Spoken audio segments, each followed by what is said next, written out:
আসসালামু আলাইকুম। আশা করি সবাই ভালো আছেন, সুস্থ আছেন এবং নিরাপদে আছেন। তো আজকে আমাদের দুইটা স্টোরি আপনারা শুনতে পাবেন। দুইটা স্টোরির মধ্যে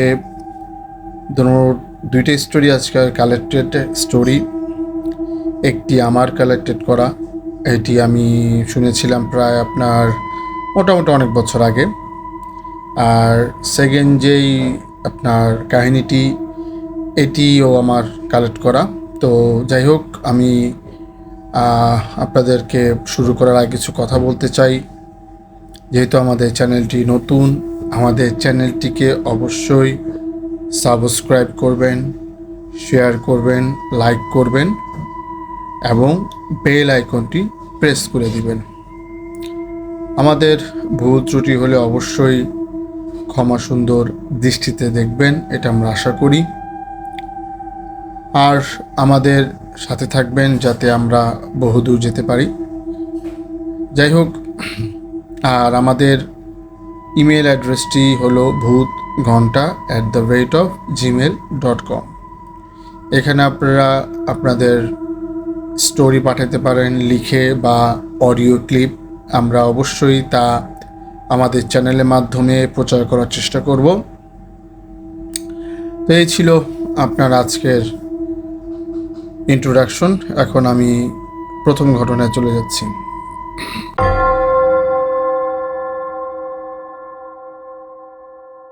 তো প্রথম ঘটনাটি আমাদের ওই সাইডেরই, আপনার নবাবগঞ্জ দোহার এর মধ্যেই। তো আসলে কাহিনীটি এমন, এখানে আসলে আপনার গ্রামটা উল্লেখ করতে পারছি না, যেহেতু গ্রামটি উল্লেখ করলে সবাই প্রায় বুঝে যাবে এটা কোন জায়গায় হয়েছে। কারণ আপনারা জানেন যে আগে বা প্রায় জায়গায় আপনার মানুষের যখন বাচ্চা হয়, অনেক সময় বিকৃত চেহারার বাচ্চাগুলো হয়। তো আসলে এটা তো আল্লাহর দানই, কিন্তু মানুষ অনেক সময় এটা বলে যে জিনের বাচ্চা বা আপনার শয়তানের বাচ্চা, এইগুলো বলে উল্লেখ করে। তো যেহেতু এই কাহিনীতে এরকম আছে, জন্য গ্রামের নামটা আমি উল্লেখ করছি না। তো এক মহিলার এই আপনার এরকম বাচ্চা সে প্রসব করে, যে বাচ্চাটার চেহারা বিকৃত, আপনার চোখ একটা আর কানগুলো বড় বড়, প্লাস বাচ্চাটার শিং আছে ছোট ছোট। হ্যাঁ, বাচ্চাটার আপনার অতিরিক্ত আপনার বড় চেহারার, হাত পাগুলো ছোট। তো এরকম একটা বাচ্চা উনি প্রসব করে। তো গ্রামে আপনারা বুঝতেই পারেন যে এই কথাগুলো খুব তাড়াতাড়ি আপনার ছড়িয়ে পড়ে। তো কি করলো মহিলা এবং মহিলা আত্মীয় স্বজনরা, এই বাচ্চাটাকে সেদিন রাতেই এক পুকুর পাড়ে গাছের নিচে কবর দিয়ে আসলো। মানে এটা জীবিত অবস্থায় কবর দিল, যেহেতু এটা যদি তারা এখন রাখে জানাজানি হয়, মানে চক্ষু লজ্জা বা লোকলজ্জার ভয়ে। তো গ্রামের আপনারা জানেন কথা আসলে ছুপা থাকে না, এটা যেভাবে হোক একটা একভাবে বের হয়ে যায়। তো তার কিছুদিন পরে কথাটা মোটামুটি গ্রামে ছড়িয়ে পড়ে যে ওই মহিলার এরকম বাচ্চা হয়েছিল এবং বাচ্চাটা রাক্ষসের বাচ্চা, এই বলে আর কি মানুষকে বলে। তো আসলে মানুষের তো আর রাক্ষসের বাচ্চা হইতে পারে না, ওইটা আল্লাহরই একটা দান। যাই হোক, তো এটা মোটামুটি ভালোই চলতেছিল সব কিছু। তো তার পাশে একটা পুকুর ছিল, ওই যেটা আমি বললাম, ওই পুকুরটায় যার কাহিনী, ওই বড় ভাই আপনার মাছ চাষ করবে চিন্তা করলো। তো মাছ চাষ করবো, উনি মাছে পোনা ছাড়লো। ছাড়ার পরে মাছ মোটামুটি বড় হইল। বড় হওয়ার পরে উনি প্রথমবার মাছ উঠাইলো, ভালোই মাছ পাওয়া যায়। এখন দ্বিতীয়বার যখন করলো, দেখা গেছে যে মাছ দিনে দিনে কমে। উনি চিন্তা করলো যে দিনে দিনে মাছ কমে, মনে হয় মাছ চুরি হয়। তো উনি চিন্তা করলো তাহলে এক কাজ করি, পুকুরের পাড়ে একটা ছোট ঘরের মতো বানাই, এই ঘরে আমি থাকবো এবং আপনার রাতে পাহারা দিব। উনি এটা চিন্তা করলো। তারপরে উনি আপনার একটা বেড়ার ঘর বানাইলো। বেড়া মানে আপনার পাট খড়ি দিয়ে যে ঘরগুলো হয়, ওই খড়ি দিয়ে আপনার ঘর বানাইলো। তো প্রথম দিন সে থাকলো, তেমন কিছুই হয় না।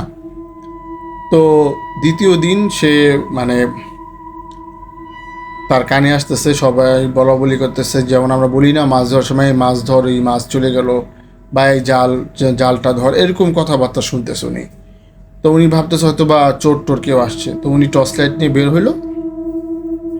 তো টর্চ লাইট নিয়ে বের হয়ে উনি আসলে কাউকেই পায়নি, কিন্তু উনি যে শুনছে তার কানে একদম স্পষ্ট এটা। যাই হোক, দ্বিতীয় দিন এভাবে গেল। এখন তৃতীয় দিন রাতে উনি তা শুনতেছে যে পানিতে যদি আপনার কেউ মানে সাঁতার কাটে বা পানিতে যদি শব্দ করে, মানে কিছু একটা ফেলে, এরকম শব্দ পাইতেছে। তো উনি কী করলো, উনি আবার টর্চ লাইট নিয়ে বের হলো।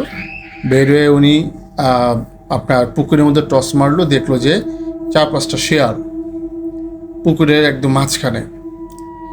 তো উনি 4-5টা শেয়াল দেখে তো অবাক, যে এত রাতে পুকুরের মধ্যে শেয়াল। তারপরে উনি কী করলো, টর্চ লাইটটা যখন ঘুরাইলো, ঘুরে দেখে যে ওই আপনার পুকুর পাড়েও প্রায় 8-10টা শেয়াল। তো ওই তাকে দেখার পরে বাকি শেয়ালগুলো পুকুরের মধ্যে ঝাঁপ দিল। ঝাঁপ দেওয়ার পরে আর ওই মধ্যে যে শেয়ালগুলো ছিল, ওই শেয়ালগুলা কাছে চলে গেল, চলে গিয়ে মানে ডুব দিল একসাথে, সবগুলো ডুব দেওয়ার পর আর উঠে না। তো সেও অনেকক্ষণ ওয়েট করলো দেখার জন্য যে শিয়ালগুলো কই গেল। এরকম করে অনেকক্ষণ হয়ে গেল, প্রায় আধা 1 ঘন্টা হয়ে গেল। তখন তার মনে একটু সন্দেহ জাগলো, যেহেতু এত রাতে আর যদি শিয়াল ডুবই দেয় তাহলে তো উঠার কথা। তার মানে এগুলো আপনার শিয়াল না, এগুলো অন্য কিছু। এগুলো হয়তো বা শিয়াল রূপে এসে মাছ খাওয়ার জন্য। তো এই কথাটা উনি ওনার পরিবারকে বলল, যে ওনার ওয়াইফকে এবং ওনার ছেলেকে বললো এরকম ঘটনা ঘটতেছে। তো ওনার ওয়াইফ বললো, তাহলে কাজ করো, হুজুর দিয়ে তুমি এইটা ওই মানে পুকুরটা চারিদিকে বন্ধ করে দাও, যাতে এগুলো না আসে। তো উনিগুলো আছে দেখি 2-1 দিন যাক।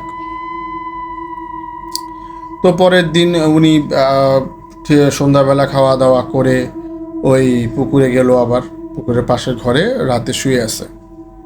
তো রাতে শুয়ে আছে, এখন উনি একটা কান্নার শব্দ পাইতেছে, মানে কেউ কান্না করতেছে, তাও আবার শব্দটা বাচ্চার। উনি চিন্তা করছে যে এত রাতে এখানে বাচ্চার কান্না। উনি তখন উঠে টর্চ লাইট নিয়ে বেরোলো, বেরোয় আপনার খুঁজতেছে যে শব্দটা কোত্থেকে আসতেছে। উনি বুঝতেছে যে হয়তো বা গাছের ওখানে কিছু, কিন্তু গাছের ওখানে উনি যাবে টর্চ লাইট নিয়ে, যদি মানে অন্য কিছু হয় সেটা চিন্তা করতেছে। তারপর উনি আস্তে আস্তে হাঁটতে হাঁটতে টর্চ লাইট নিয়ে গেল, যা দেখো ওখানে একটা বাচ্চাটা দেখতে খুব সুন্দর, কিন্তু বাচ্চাটার চোখের মণিগুলো অনেক কালো। মানে টর্চ লাইট মানে উনি দেখলো আর কি। তো যাই হোক, উনি বাচ্চাটাকে কোলে নিল। আর বাচ্চাটাকে কোলে নেওয়ার পরে বাচ্চাটা না মানে আস্তে আস্তে আস্তে আস্তে বড় হইতেছে তার কোলে নেওয়ার পরে। কিন্তু বাচ্চাটা বড় হলে কি হবে, ওইটা কিন্তু ওজনটা বাড়তেছে না, ওজন ওই ছোট বাচ্চার মতোই, কিন্তু এটা দেখতে দেখতে মানে প্রায় 5-7 ফিট লম্বা হয়ে গেছে তার কোলে থাকতেই। তো এটা দেখার পরে উনি এক চিৎকার দিয়ে অজ্ঞান হয়ে গেছে। তো পরের দিন সকাল হয়ে গেছে, সকাল হয়ে যাওয়ার পরে ওনার ওয়াইফ আর ছেলে চিন্তা করছে হয়তো বা সারা রাত জাগছে, মনে ঘুমাইতেছে, মানে পুকুর পাড়ের ঘরে। এইভাবে করতে করতে যখন বিকাল হয়ে গেছে, তখন তাদের মনে সন্দেহ হয়েছে যে কী ব্যাপার, বিকাল হয়ে গেছে এখনও আসে না। তারপরে তারা ওই পুকুর পাড়ে খুঁজতে যায়। তো খুঁজতে যাওয়ার পরে দেখে যে আপনার সেই গাছের নিচে ওই কবরটার পাশে ওই তার মানে হাজব্যান্ড অজ্ঞান অবস্থায় পড়ে আছে। পরে তাড়াতাড়ি তাকে বাসায় নিয়ে আসে। বাসায় নিয়ে আসার পরে তার সেদিন আর জ্ঞান ফিরে না, পরের দিন তার জ্ঞান ফিরে। তো জ্ঞান ফেরার পরে ওই তাকে কবিরাজ দেখানো হয়, যে এই ঘটনাগুলো সবগুলো কবিরাজকে বলা হয়। তো কবিরাজ তাকে ঝাড়ফুঁক করার পরে বলে ঠিক আছে, আমি তো আজকে কিছু বলতে পারতেছি না, আমাকে 2-1 দিন সময় দিতে হবে। তো 2 দিন যায়, তো এর মধ্যে তার শরীরে তেমন আর একটা উন্নতি হয় না, তার শরীরে জ্বর লেগেই আছে, আর মাঝে মধ্যে উনি চমকে ওঠে। তো 2 দিন পরে কবিরাজ বলল যে আসলে এটা হয়েছে আপনার যেই বাচ্চাটা সে কোলে নিছিল সেটা ছিল জিনের বাচ্চা। এখানে যে কবরটা আছে সেটা হলো একটা জিনের বাচ্চার কবর। ওই মহিলা, যে মহিলা বাচ্চা প্রসব করছে, ওটা একটা জিনের বাচ্চা ছিল, যার জন্য এই মানে মানুষের রূপ হইয়া সে পৃথিবীতে আসার চেষ্টা করছিল, কিন্তু তারা এটাকে কবর দিয়ে দিছে, মানে মেরে ফেলছে, যার জন্য ওই জিন তাকে ভয় দেখাইছে। তো যাই হোক, এটা বলার পরে সবাই বলে তাহলে এখন আমরা কি করতে পারি? বলা তেমন কিছু করতে হবে না, কিন্তু তোমরা ওকে বিরক্ত করবা না। ও যদি এই পুকুরে আসে, পুকুরে আশেপাশে থাকতে চায়, তাহলে ওকে থাকতে দিবা। ও যদি পুকুর থেকে মাছ টাছ বা এই জাতীয় জিনিস খাইতে চায়, খাইতে দিবা, তাহলে ও তোমাদের কোনো আর সমস্যা করবে না। তো যাই হোক, পরে আর কোনো সমস্যা শোনা যায়নি, কিন্তু ওই বড় ভাই আর মাছ আপনার পুকুরে ছাড়েনি, মাছ পালন করা সে ছেড়ে দিছে। যাই হোক, এই ছিল ঘটনা। আসলে ঘটনাটা, গ্রামটা আমি বলতে পারলাম না, কারণ গ্রামটা বললে হয়তো বা আমাদের ওই সাইডে অনেকেই আপনার গ্রামটা চিনে ফেলবে, বা যার সাথে ঘটনাটা ঘটছে হয়তো বা তাকেও চিনে ফেলতে পারে। যাই হোক, তো এটা ছিল আপনার ফার্স্ট ঘটনা। এখন আমি আপনার দ্বিতীয় ঘটনায় চলে যাব।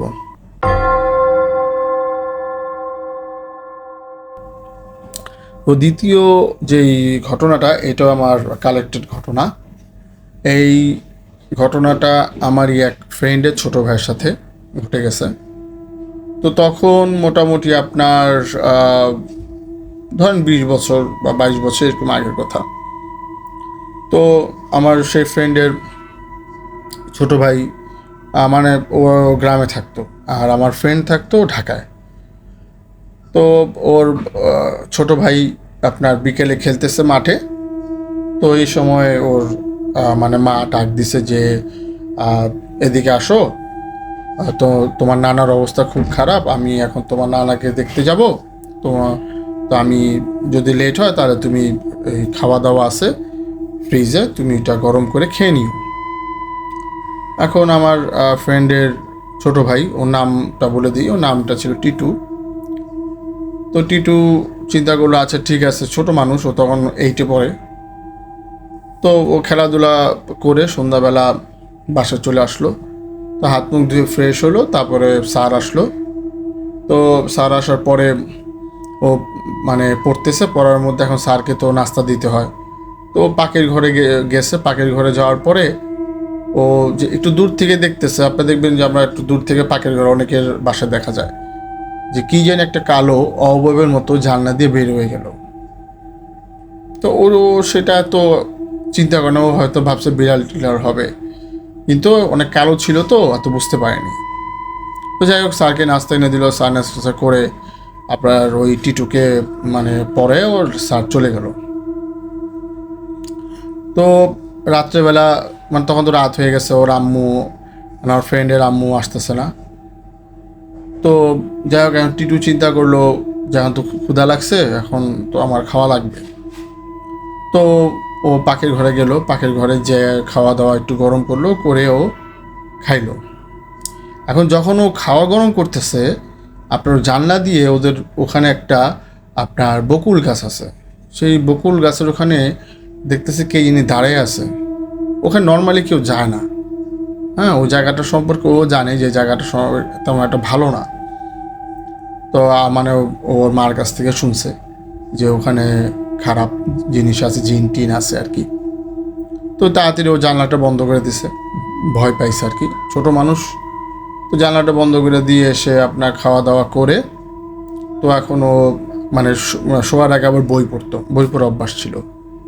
তো শুয়ে শুয়ে বই পড়তেছে। এখন মনে হইতেছে যে ওর খাটটা অনেক কাঁপতেছে, মানে ভূমিকম্প হইতেছে এমন একটা। এখন ও দেখতেছে যে ভূমিকম্প হইলে তো সব কিছুই কাঁপবে, আপনার পানির গ্লাস কাঁপবে বা পানি কাঁপবে, ফ্যান বা অন্য কিছুই কাঁপতেছে না, শুধু খাটটা কাঁপতেছে। এটা দেখে তো একটু ভয় পাইছে। তারপরেও একটু সূরা কালাম পড়া শুরুগুলো যতটুকু পারে, পরে সব কিছু বন্ধ হয়ে গেছে, নর্মাল হয়ে গেছে। এখন নর্মালি আমরা কি করি, নর্মালি আমরা ধরেন যে রাতে শোয়ার আগে একটু ওয়াশরুমে যাই, তো ওরও বাথরুম যাওয়ার প্রয়োজন পড়লো। তা আমি বলছি প্রথমে যে ওরা একটু গ্রামে অঞ্চলে সেট থাকে, তো ওয়াশরুমটা ছিল বাড়ির বাইরে একটু। তো বাইরে বের হয়ে ওয়াশরুম গেল, ওয়াশরুম থেকে যখন ও মানে বাড়ির দিকে আসলো তখন দেখতেছে গেটটা খোলা। এখন ও চিন্তা করলো যে আমি তো গেট লাগিয়ে গেছি, গেটটা খুললো কে, এখন কি চোর টোর আসছে? তো প্রথমে একটু উকি ঝুঁকি মারলো, ভিতরের দিকে দেখলো না কেউ নাই। পরে ভালো মতো পুরা আপনার 2-3টা রুম ভালো মতো খুঁজলো, না কেউই তো রুমের ভিতরে নাই। এখন ও ভাবলো হয়তো বা যে আমি হয়তো বা মনের ভুলেই আপনার গেটটা খুলে গেছি। তারপর সে গেট টেট লাগে আবার সে বই পড়া শুরু করলো। আর বই পড়তেছে হঠাৎ তার কানে আপনার শব্দ আসতেছে, খটর মটর কটকট, যেমন আপনারা অনেক কাহিনীতে শুনবেন যে হাড্ডি খেলে যেরকম শব্দটা হয়, ঠিক আছে, তো এরকম একটা শব্দ ওর কানে আসতেছে। তো শব্দ উৎসটা কোত্থেকে হইতেছে সেটাও খুঁজে পাইতেছে না। ও প্রথমে গেল পাকের ঘরে যাওয়ার পর দেখলো না, পাকের ঘরে কিছু নাই, কারণ ও তো একা বাসা, সব রুমে লাইট জ্বালা রাখছে, ছোট মানুষ ভয় পায়। তো অন্য রুমেও দেখলো যে না, অন্য রুমেও কিছু নাই, কিন্তু শব্দটা আসতেছে বারবার। তো অনেকক্ষণ এইভাবে শব্দটা হওয়ার পরে শব্দটা একে একে বন্ধ হয়ে গেছে। তো ও চিন্তা করলো হয়তো বা বাইরের থেকে হয়তো বা হইতে পারে, বিড়াল টিলা বা কুকুর হাড্ডি খাইতেছে, এরকম হইতে পারে। তো কি করলো, ও বই পড়তে পড়তে ঘুমায় গেছে। তো ওর ঘুম ভাঙলো হঠাৎ, অনেক করুণ সুরে কে জানি করে কান্না করতেছে, মানে বিলাপ করে কান্না করে না, মানে এরকমভাবে কি জানি বলতেছে, কিন্তু কি যে বলতেছে ও এটা বুঝতেছে না। ওর কিন্তু চোখ বন্ধ, কিন্তু ওর কানের মধ্যে এসে এই কথাগুলো বাজতেছে। ও অনেকক্ষণ চেষ্টা করলো যে না আমি উঠবো না, ঠিক আছে, অনেকক্ষণ চেষ্টা করলো, কিন্তু ও পারতেছে না। পরে ওই টিটু বসে এখন ও চিন্তা করতেছে যে শব্দটা মনে ওর খাটের নিচের থেকে আসতেছে। তখন ও কি করলো, উঠে ওর খাটের নিচে যখন তাকাইলো, দেখলো একটা বুড়ি হাতে তার একটা বড় হাড্ডি, সে হাড্ডিটা সে কামড়াইতেছে আর কান্না করতেছে। এটা দেখার পর তো মনে করেন ও এত জোরে চিৎকার দিছে, যাদের আশেপাশে যে বাড়ির লোকজন ছিল এরা চলে আসছে, এবং সে টিটু অজ্ঞান হয়ে গেছে। পরে আইসা মানুষ আশেপাশে যারা ছিল তারা দরজা ভেঙে তারপর টিটুকে উদ্ধার করছে। তারা ভাবছে হয়তো বা ডাকাত বা চোর আসছিল। পরে সকালে যখন টিটুর মা আসছে, মানে আমার ফ্রেন্ডের মা আসার পরে টিটুর কাছ থেকে সব ঘটনা শোনার পরে তাকে এক কবিরাজের কাছে নিয়ে যাওয়া হইল। তো কবিরাজ বলল আসলে এটা তো অনেক পাওয়ারফুল জিন, এটাকে আসলে আমি পারবো না, আপনি অন্য কারোর কাছে যান। পরে সবাই বলে কাজ করেন, হুজুর ইমাম সাহেবের কাছে যান মসজিদের, উনি হয়তো বা কোনো সলিউশন দিতে পারে। পরে ইমাম সাহেবের কাছে গেল, ইমাম সাহেব যাওয়ার পরে ইমাম সাহেব বললো আপনার একটু বসেন, আমি দেখতেছি। পরে ইমাম সাহেব বলল যে আসলে এটা একটা পিচাস। ও যখন বিকালে খেলে বাসা আসতেছিল, বল ও খেলতে খেলতে আসতেছিল, হাতে একটা টেনিস বল ছিল, এই বলটা একবার উপরে ফেঁকতেছে আবার ক্যাচ ধরতেছে। তখন ওই সন্ধ্যা তো মাগি বাজান দিবে, তখন ওই পিচাসটা ওদিক দিয়ে আপনার মানে উইরা যেতেছিল, কারণ ওদের তো আমরা খালি চোখে দেখতে পাই না, তো যেভাবে পাখি উড়ে ওইভাবে উইরা যেতেছিল, তখন ওর গায়ে বলটা লাগছে। ও গায়ে বল লাগার পর ওই পিচাসটা আপনার ওর উপরে ভর করে ফেলছে, মানে ওর উপরে রাগান্বিত হয়েছে, এর জন্য ওকে ভয় দেখাইছে। সমস্যা নেই, আমি ঝাড়ফুঁক করে দিলাম আল্লাহর কালাম দিয়ে আর পানি দিয়ে দিলাম, এগুলো করুক, ইনশাল্লাহ সব কিছু ঠিক হয়ে যাবে। তো নিয়মিত সে এগুলো করলো, করার পরে আস্তে আস্তে ওই টিটু এটার থেকে মুক্তি পাইল। তো এটা ছিল আর কি আমার সেকেন্ড ঘটনা। আসলে কাকে কখন কিভাবে আপনার খারাপ জিন বা বদ জিন যেটাই বলি আপনার ক্ষতি করে আর কখন ভালো যে সাহায্য করে, এই জিনিসটা আসলে বলাই খুব টাফ। যাই হোক, আমাদের অনুষ্ঠানটা আপনাদের কেমন লাগছে অবশ্যই জানাবেন কমেন্টস করে, কারণ কমেন্টস করলে আমরা বুঝতে পারবো আমাদের এপিসোডগুলো কীরকম হচ্ছে।